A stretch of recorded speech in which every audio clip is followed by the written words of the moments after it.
Hey, what's up guys? Chad here with the Reptile Rangers. Now we're at the Kernersville Reptile Zoo and Medical Center again today, and we're going to talk about common problems episodes, okay? So this is going to be common problems episode number 1. And as we go into this, we will start catching a lot of the more common problems that you'll run into when it comes to reptiles, or could run into. Now, we've already covered most every one of these in previous videos way back, but we're going to go back over some of these and maybe hit them a little bit differently than what we did before. Just before we get into that, right here in this bottom corner is our subscriber button. Hey, baby. Now, make sure you hit that. And for those that have, we appreciate you doing so and following along week after week. All right, now, as you've seen, I have a bearded dragon sitting on a bearded dragon statue. We have this statue here at the zoo. However, I'm trying to give her this perch, and she's sitting here for a few minutes and then takes off. So we'll see how this works out. However, common reptile problems episode number 1 is going to be reptile impaction. Okay, it's something that hits some more often than it hits other species of reptiles. Some species hardly ever have issues with impaction, and some are incredibly prone to having impaction issues. Now, there's many different reasons and many things that you can do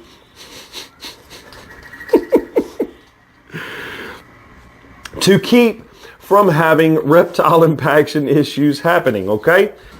So with that being said, let's start with just the thing of impaction, okay? So reptile impaction is considered the reptile version of constipation, all right?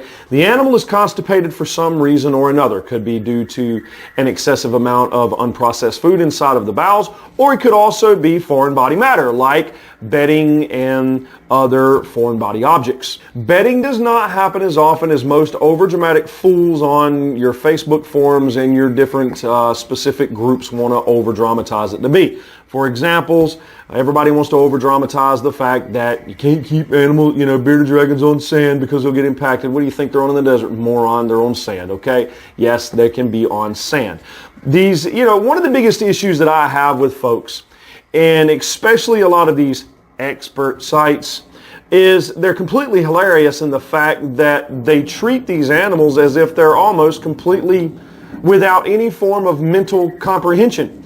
These animals come out already hardwired, knowing how to fend for themselves. They know how to feed, they know how to hunt, they know what they're supposed to do going to heat, going away from heat. And if we set up their habitats the way that they would be in the wild, if we create nature as close as possible, these animals survive absolutely just fine.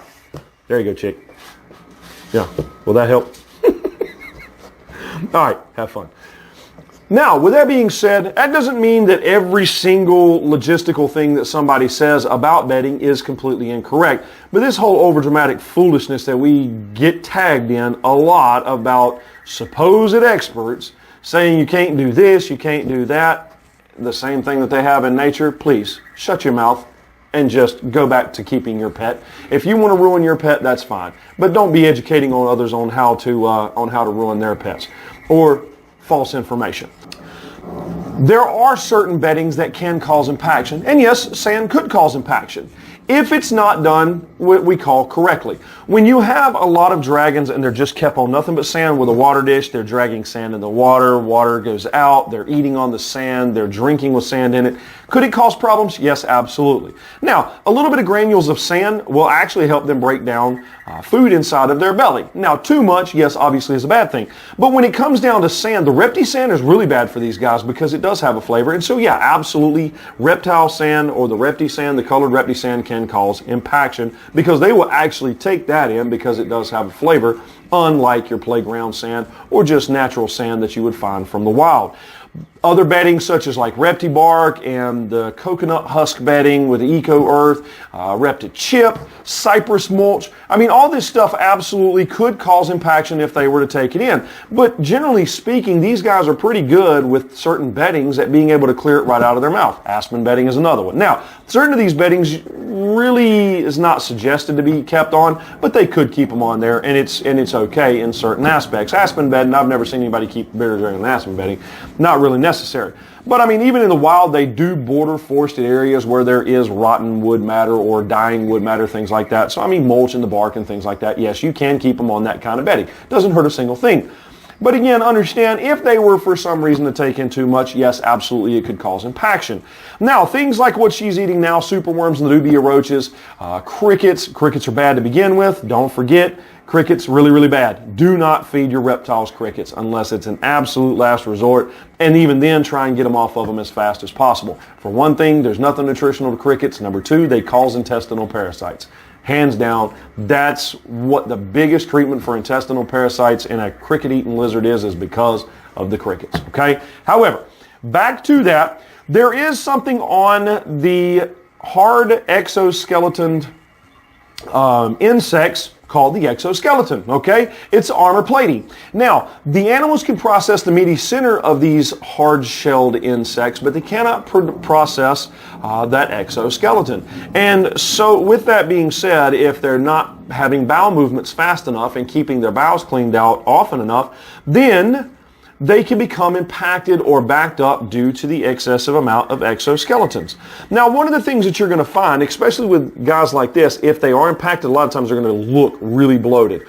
Or if you're feeling their belly, you feel the belly right here, you'll feel a huge mass. You'll feel a hard mass.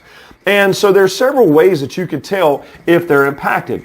Haven't had a bowel movement in a couple of days, especially for something like a bearded dragon. If they're not hot enough, they're not going to have bowel movements. With any reptile, if they're not hot enough, they're not going to have regular bowel movements.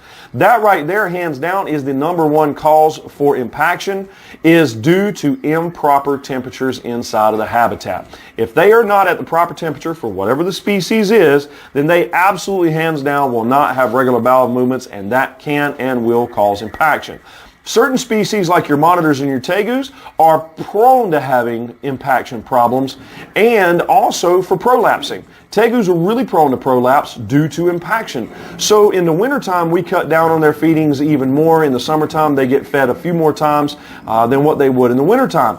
But also, if that temperature is not hot enough and they're not having regular, like clockwork bowel movements, impaction can happen really, really quickly in your tegus and in your monitor species. Okay. You going to finish, or are you just trying to catch your breath?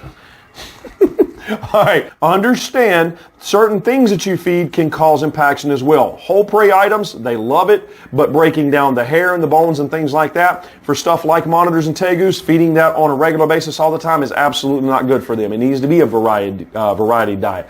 Things like steak and fish and chicken and deer meat, and I mean, you can do all kinds of things. Ground beef, what they call meatballs. You can also do your whole prey. You can do eggs, hard-boiled and raw, but it needs to be a variety of stuff, because if you are feeding whole prey rats, for example, the tegus and monitors all the time, then I mean, they can break it down, don't get me wrong, but it does become a little bit more difficult when it's the same thing. In the wild, they don't eat the same thing all the time.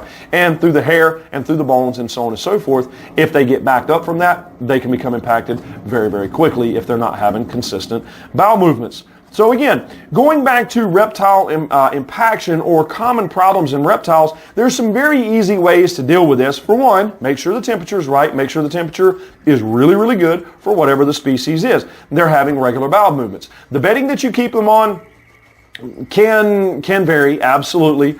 Just make sure that you're doing the best that you can to not feed them on the bedding, to give them things that they're climbing off on. Again, goes back to the sand. They're being kept only on sand with just a water dish or something like that. They're going to take in a lot more sand than if they have rocky outcrops and plants to climb on and other such stuff going on inside of the habitat. Fed with inside of a feeder dish like this, or pulling them out, it's okay. Now, granted, they don't get pulled out of the wild just to eat their food, but what I'm saying is manipulating so that we're not forcing them to take in things that they just wouldn't take in the wild, because they eat on the ground in the wild, and so they know how to clear their mouths out of bigger bedding items, or for what would be considered the forest floor items and desert floor items, such as any kind of leaf litter, any kind of dead vegetation matter, sand, stuff like that. So with that being said, they do the best they can to clear this out of their mouth, and they're pretty good at it, because again, they don't come out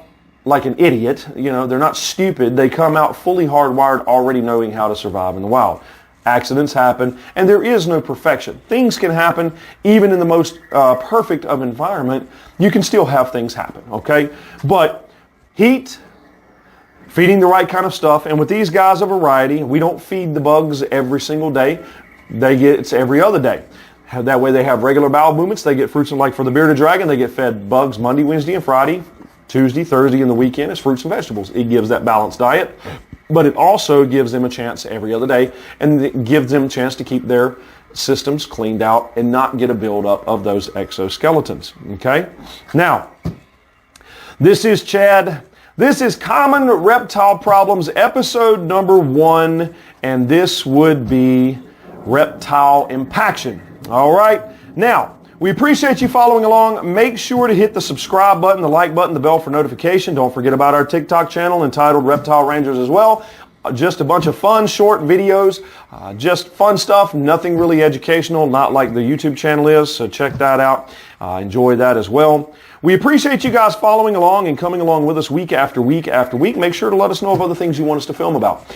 Again, we do appreciate you coming along with us. Our information will be in the description below for those that do need to get in touch with us or have any questions, whether on your pet, medical side, keeping, food to feed, whatever the case may be. Feel free to get in touch with us as often as you please. We'll either see you here at the zoo or we'll see you on the next episode. Later.